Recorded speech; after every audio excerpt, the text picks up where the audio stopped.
On a more serious note, this morning I had a gentleman come to my office saying that he didn't know he had called a vision or dream, but God gave him a message that he needs to share with the church. I'm going to ask Jim Good to come forward.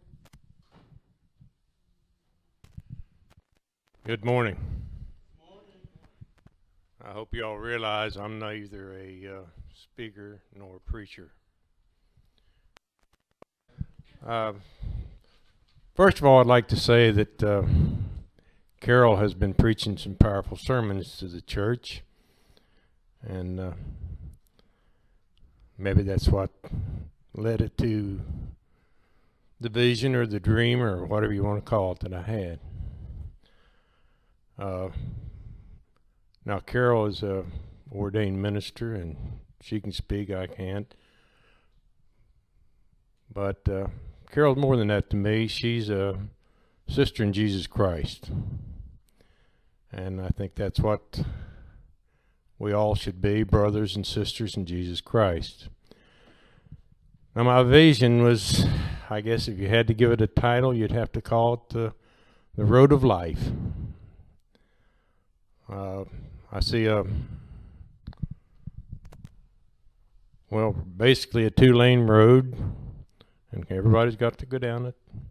But you come to a point where there's a divide. The right-hand side bears off and starts down. The left-hand side starts climbing.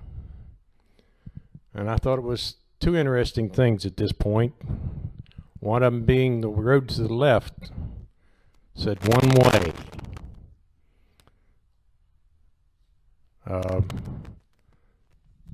The road to the right had no labeling at all. It just kind of broke off to the right.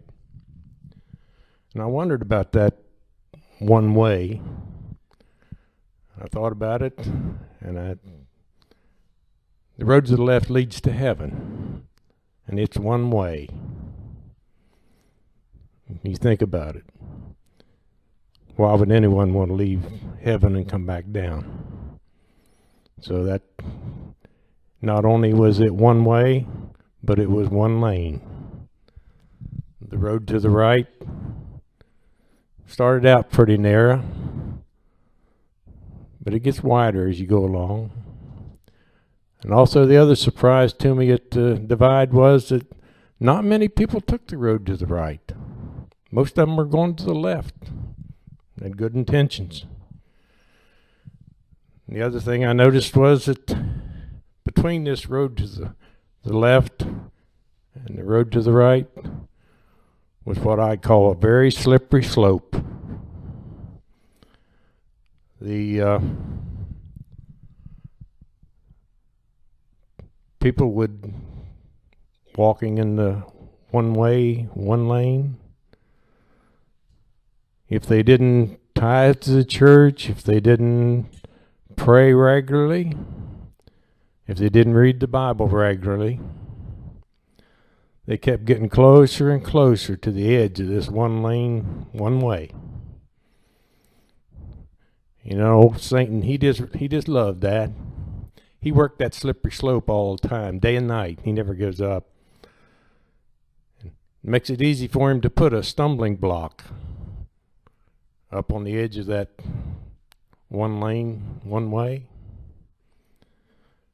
And a lot of people stumble over it. Of course, when they stumble over it, they fall over the edge on this slippery slope. And they're clawing in their hands and knees trying to get back up. The church, the people that are the pillars of the church, will offer a hand to help those people back up. Now, I did notice, too, that some of them stepped over edge, and I'm probably guilty of that myself. But some of them tripped and went head first.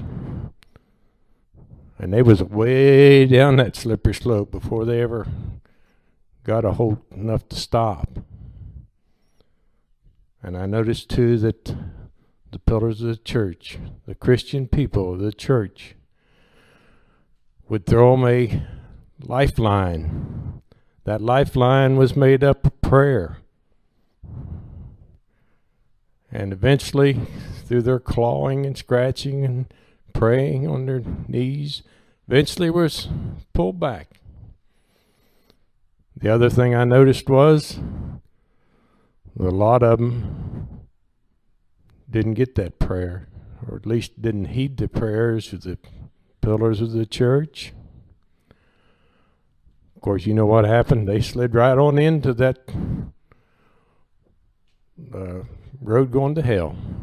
Another thing I noticed about that road was it kept getting wider and wider, more lanes added to handle more people that fell over that slippery slope and was not able to get back. Now, I don't know about you all.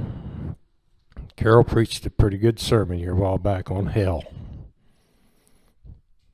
I've never been to hell. I can't tell you what it's like. But Jesus tells me in the Bible enough about hell that I know one thing for sure. I do not want to go there. Now, I might add one other thing, that if this church, every member of this church, would come down here to the altar, spend a few minutes, and come with the intention of laying all their sins on the altar and sincerely repent of their sins.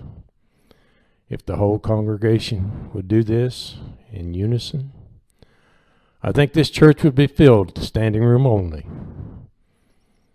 And I think that one lane, one-way road would be a lot crowdeder than it is.